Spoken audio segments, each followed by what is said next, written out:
Bonjour les amis, dans cette vidéo, nous allons parler du Bitcoin, qui est de plus en plus surnommé l'or numérique. Mérite-t-il vraiment cette appellation? Nous allons voir cela dans cette vidéo. Le Bitcoin a été lancé en janvier 2009 comme une monnaie numérique expérimentale par un programmateur informatique ou un groupe de programmateurs utilisant le pseudonyme de Satoshi Nakamoto. Dans un livre blanc de 2008, le créateur énigmatique du Bitcoin a présenté le système blockchain, l'épine dorsale du marché des crypto-monnaies. Une blockchain est un registre numérique de transactions répliquées et distribuées sur un réseau de systèmes informatiques sécurisant les informations. Elle permet à toute personne ayant un accès à Internet d'effectuer des transactions financières indépendamment des banques, des sociétés financières et du gouvernement. Au fil du temps, il est passé d'une idée intrigante à une classe d'actifs qui attire de plus en plus d'acteurs. Récemment, le plus grand gestionnaire d'actifs au monde, BlackRock, est devenu le plus grand acheteur du nouvel ETF Bitcoin, cumulant près de 20 milliards de dollars de cet actif. Les comparaisons entre le Bitcoin et l'or, en tant que réserve de valeur, sont devenues populaires. Plusieurs éléments clés renforçant cette perception. Une caractéristique essentielle commune au Bitcoin et à l'or est leur quantité limitée. La rareté de l'or est bien connue, avec une offre mondiale difficile à augmenter de manière significative. De même, le Bitcoin est programmé pour avoir un maximum de 21 millions de pièces, créant ainsi une rareté numérique. Les deux actifs fonctionnent via des réseaux décentralisés. L'or n'est contrôlé par aucune entité ou gouvernement unique. De même, le Bitcoin fonctionne sur une blockchain décentralisée, limitant ainsi l'influence des autorités centrales. Contrairement à l'or, le Bitcoin bénéficie d'une portabilité exceptionnelle grâce à sa nature numérique. La facilité avec laquelle les Bitcoins peuvent être transférés au-delà des frontières et les transactions numériques surpassent les défis liés à la gestion de l'or.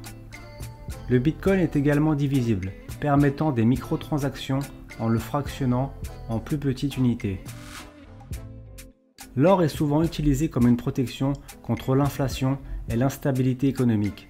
En période de turbulence économique, les investisseurs se tournent généralement vers cet actif pour sécuriser et préserver leur capital. Quant au Bitcoin, il est important de noter qu'il peut être très volatile et que son efficacité en tant que couverture contre l'inflation est encore débattue parmi les économistes et la population, fait qu'il n'est que très peu utilisé comme couverture contre l'inflation. Le Bitcoin et l'or tirent leur valeur de leurs propriétés fondamentales. L'or est apprécié pour sa brillance, sa conductivité et son importance historique, tandis que le Bitcoin doit sa valeur à sa technologie cryptographique, sa décentralisation et sa facilité d'utilisation en tant que monnaie numérique. Il est crucial de comprendre les caractéristiques qui distinguent le Bitcoin de l'or. Le contraste le plus évident réside dans la matérialité de l'or et la nature numérique du Bitcoin. L'or existe physiquement, nécessitant un stockage et un transport sécurisé, tandis que le Bitcoin est un actif entièrement numérique, stocké dans des portefeuilles virtuels. L'or est utilisé depuis des millénaires dans la joaillerie, l'industrie et comme monnaie. Le Bitcoin en revanche n'a pas d'existence tangible et se résume à une simple entrée dans un registre numérique. L'or est utilisé dans de nombreux secteurs et très apprécié pour son attrait ornemental. Le Bitcoin quant à lui n'a aucune utilisation industrielle ni décorative. Le prix du Bitcoin est beaucoup plus volatile que celui de l'or. Bien que cette volatilité puisse offrir des opportunités de trading, elle augmente également le risque pour les investisseurs. Le Bitcoin évolue dans un cadre réglementaire en constante évolution. Les gouvernements du monde entier débattent de la manière de classer et de réglementer les crypto-monnaies, tandis que l'or fait face à moins de contraintes réglementaires.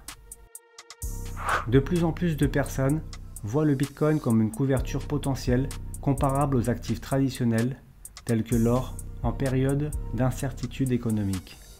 La prise de conscience croissante de la situation budgétaire critique des États-Unis et du rôle du Bitcoin comme protection renforce cette perception. Avec une dette nationale américaine dépassant les 35 000 milliards de dollars et l'assouplissement quantitatif qui est devenu indispensable, la dévaluation du dollar est inévitable.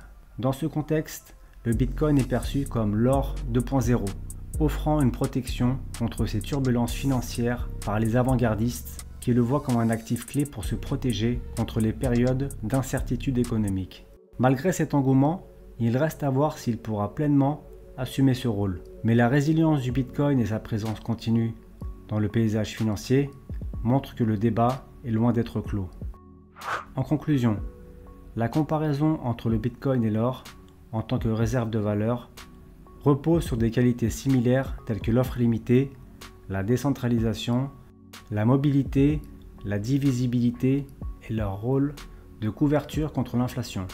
Cependant, des différences notables existent, notamment en termes de matérialité, de tangibilité, d'utilisation industrielle, de volatilité et de réglementation.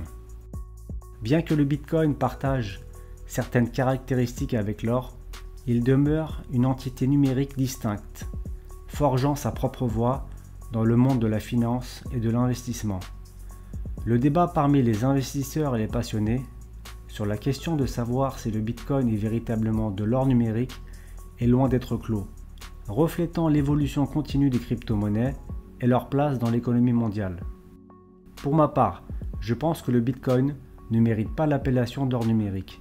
Il n'y a qu'un seul or, et c'est l'or physique, qui a fait ses preuves depuis plus de 5000 ans. Le Bitcoin existe depuis 15 ans seulement. Je pense qu'il faut le considérer comme un actif à part entière, avec ses qualités et ses défauts, et se poser la question la plus importante. Qui a vraiment créé le Bitcoin? Car si nous connaissons l'inventeur de cette crypto-monnaie, nous pouvons connaître l'objectif réel de cette invention. La véritable identité de Satoshi Nakamoto n'a jamais été vérifiée. Comment se fait-il que sa véritable identité n'ait jamais été révélée depuis toutes ces années? Qui peut garder un secret aussi longtemps? Surtout à l'ère d'Internet. J'ai ma propre idée sur l'identité de son créateur et les réelles motivations cachées derrière cette invention. Mais cela fera l'objet d'une autre vidéo. Et vous, pensez-vous que le Bitcoin mérite d'être surnommé l'or numérique? Dites-le moi en commentaire. Merci d'avoir suivi la vidéo. N'hésitez pas à vous abonner. À très bientôt.